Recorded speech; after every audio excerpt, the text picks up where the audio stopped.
हरे कृष्णा। हरि हरि बोल सीरीज़ में आपका स्वागत है। तो आज हम आपके लिए लेकर आए श्रीमद् देवी भागवत कथा अध्याय फर्स्ट। शुरू करते हैं। देवी भागवत के महात्म्य प्रसंग में जाम्बवान के यहाँ से श्री कृष्ण के मणि प्राप्त करने तथा जाम्बवती से विवाह करके द्वारका लौटने की कथा आज हम आपको सुनाएंगे। ऋषियों ने पूछा, महाबुद्धिमान सूत जी, महाभाग वासुदेव ने कैसे पुत्र प्राप्त किया? भगवान श्री कृष्ण ने परिभ्रमण करके प्रसेन को कहाँ खोजा और क्यों खोजा? भीम श्रीमद् देवी भागवत की यह कथा वासुदेव जी ने किस विधि से सुनी और इसके कौन वक्ता हुए, यह बताने की कृपा कीजिए। श्री सूत जी बोले, भोजवंशी राजा सुनाजीत द्वारका में सुखपूर्वक रहते थे। उनके द्वारा सदा सूर्य का आराधन हुआ करता था। भगवान सूर्य ने सनाजीत की भक्ति से प्रसन्न होकर उन्हें अपने लोक का दर्शन कराया। साथ ही उन्हें एक स्यमंतक नामक मणि दी। सनाजीत उस मणि को गले में धारण करके द्वारका आए। वह मणि अत्यंत चमकीली थी। उसे देखकर पूर्ववासियों ने समझा कि सूर्य नारायण हैं। अतः सुधर्मा सभा में बैठे हुए भगवान श्री कृष्ण के पास जाकर वे उनसे कहने लगे, जगत प्रभु, ये सूर्य नारायण आ रहे हैं। उनकी बात सुनकर भगवान श्री कृष्ण के मुख पर मुस्कान छा गई। वे बोले, अरे बालकों, ये सूर्य नहीं है, ये तो स्यमंतक मणि धारण कर सनाजीत आ रहे हैं। मणि के कारण इनकी ज्योति फैल रही है। सूर्य ने इन्हें यह मणि दी है। तदंतर सनाजीत ने ब्राह्मणों को बुलाकर उनसे स्वस्ति वाचन कराया, मणि की पूजा की और उस मणि को अपने भवन में स्थापित कर दिया। प्रतिदिन 8 बार सुवर्ण देने वाली वह मणि जहाँ रहती थी, वहाँ महामारी, दुर्भिक्ष एवं अन्य उत्पात संबंधी भय कभी नहीं ठहर सकते थे। सनाजीत के एक भाई थे, उनका नाम प्रसेन था। एक बार वे उस मणि को गले में धारण कर घोड़े पर सवार हुए और शिकार खेलने के लिए वन को चले गए। उन्हें सिंह ने देखा और घोड़े सहित मार कर मणि ले ली। ऋषभराज जाम्बवान बड़ा बली था। उसने देखा कि सिंह मणि लिए हुए है, अतः बिल के द्वार पर ही सिंह को मारकर उसने मणि छीन ली और उसने अपने पुत्र को खेलने के लिए दे दी। बच्चा भी उस चमकीली मणि को लेकर खेलने लगा। कुछ समय बाद प्रसेन नहीं लौटे। तब सनाजीत को महान दुख हुआ। कहा, पता नहीं किसने मणि पाने की इच्छा हो गई हो, जिसके हाथों प्रसेन काल का ग्रास बन गया। फिर तो जनसभा के मुख से द्वारका में इस प्रकार किंवदंती फैल गई कि हो ना हो श्री कृष्ण ने प्रसेन को मार डाला, क्योंकि मणि में उनकी आसक्ति हो गई थी। यह बात भगवान श्री कृष्ण के कानों में भी पड़ी। तब अपने पर लगे हुए इस कलंक को दूर करने के लिए उन्होंने पूर्ववासियों को साथ लेकर यात्रा आरंभ कर दी। वे वन में पहुँचे। सिंह द्वारा मारे हुए प्रसेन को देखा।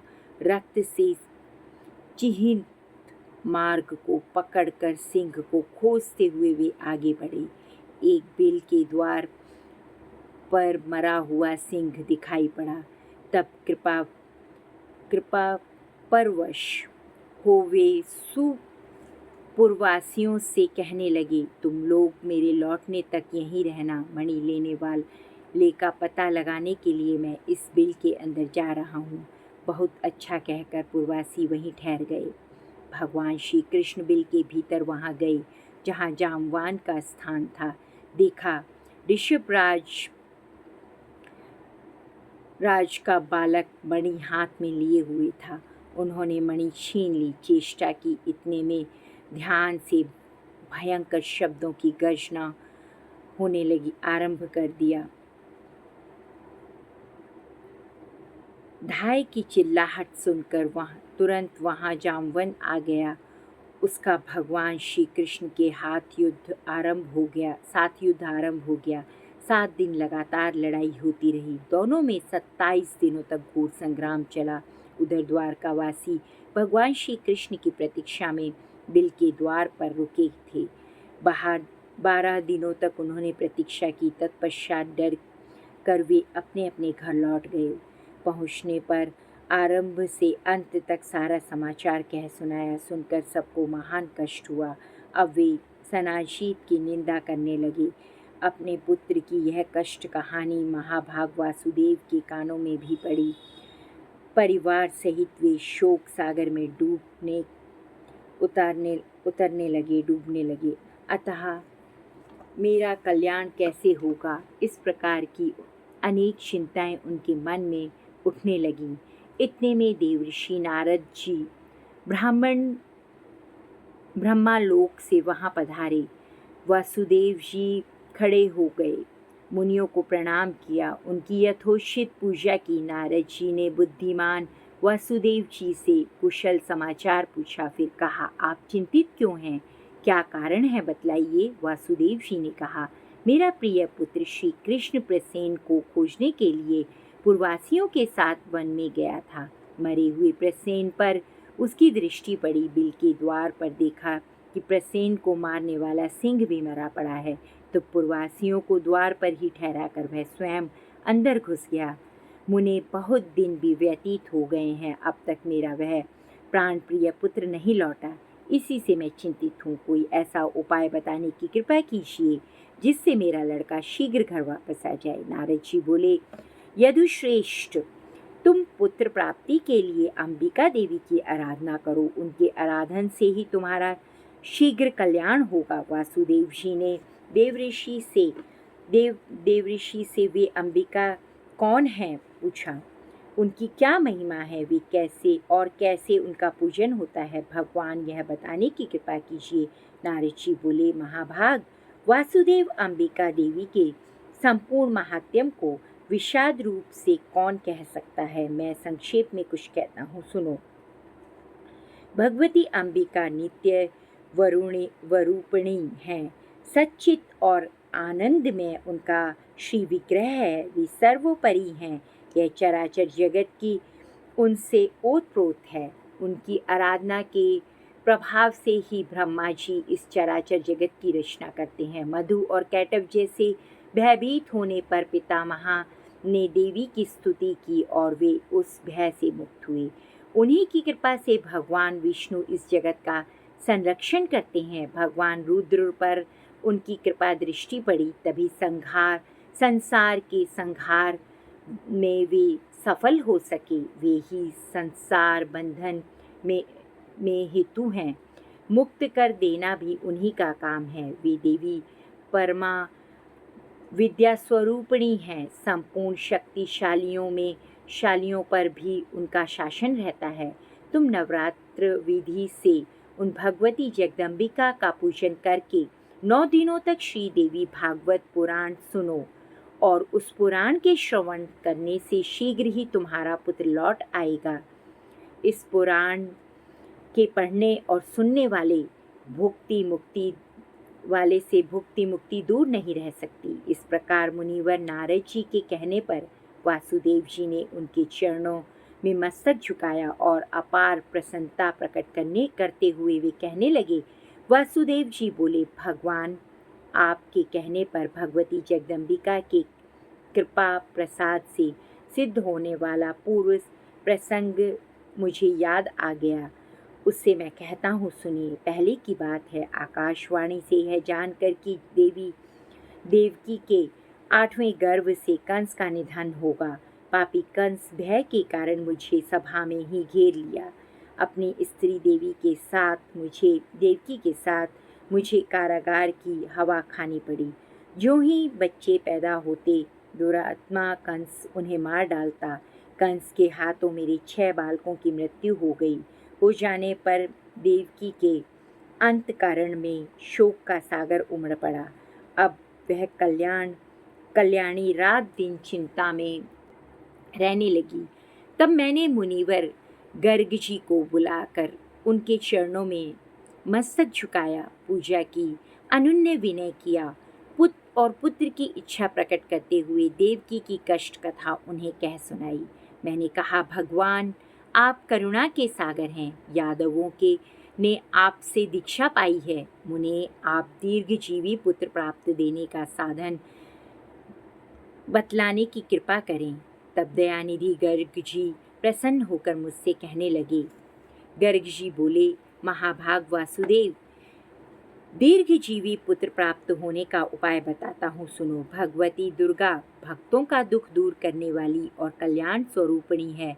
तुम उन्हीं की आराधना करो, उनकी कृपा से तुम्हारा तुरंत कल्याण हो जाएगा, क्योंकि उनकी उपासना से अखिल जनों के समस्त मनोरथ पूर्ण हो जाते हैं। भगवती दुर्गा में भक्ति रखने वाले मनुष्यों को जगत में कुछ भी दुर्लभ नहीं है। मुनियों, यूँ कहने पर हम पति पत्नी दोनों ने हृदय में अपार हर्ष छा गया। मैंने अत्यंत भक्तिपूर्वक उनको प्रणाम किया और हाथ जोड़कर कहा, भगवान आप परम दयालु हैं। यदि मुझ पर आपकी कृपा हो तो मथुरापुरी में रहकर ही आप मेरे लिए भगवती जगदम्बिका की आराधना आरंभ कर दीजिए। महामते मैं कंस के यहाँ बंदी बना हूँ। हम इस समय मुझसे कुछ भी होने की संभावना नहीं है, अतः आप ही इस दुख रूपी दुरस्तर सागर से उद्धार करने की कृपा कीजिए। इस प्रकार के मेरे कहने पर मुनिवर गर्ग जी प्रसन्न होकर बोले, वासुदेव तुम मेरे अति प्रेम पात्र हो, अतएव तुम्हारे कल्याण में मैं अवश्य यत्न करूँगा। फिर तो मेरे प्रेम पूर्वक प्रार्थना करने पर मुनिवर गर्ग जी भगवती जगदम्बिका की आराधना करने के लिए कुछ ब्राह्मणों को साथ लेकर विंध्याचल पर्वत पर चले गए। वहाँ पहुंचकर वे भक्तों के मनोरथ पूर्ण करने वाली जगत माता के जप में पाठ कर संलग्न हो गए, उनकी आराधना करने लगे। अनुष्ठान समाप्त होने पर आकाशवाणी हुई, मुने मैं प्रसन्न हूँ, तुम्हारा कार्य अवश्य सिद्ध होगा। पृथ्वी पर का भार दूर करने के लिए मैंने श्री विष्णु को आदेश दिया है।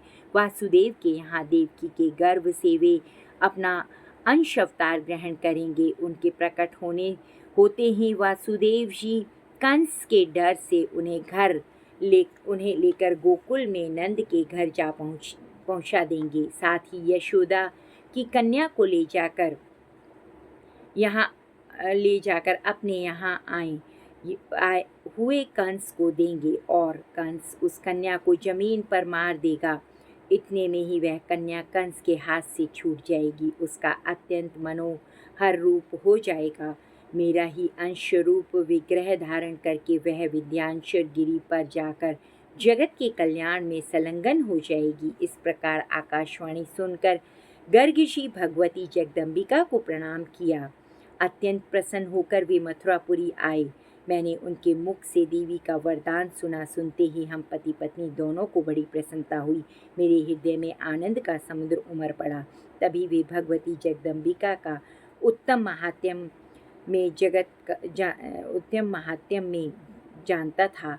देव ऋषि, आज भी आपके मुखारविंद से वही महात्म्य मैं सुन रहा हूँ। अतः प्रभु आप ही मुझे श्रीमद् देवी भागवत सुनाने की कृपा कीजिए। देवऋषि आप दया के सागर हैं, मेरे सौभाग्य ही आपका यहाँ पधारना हुआ है।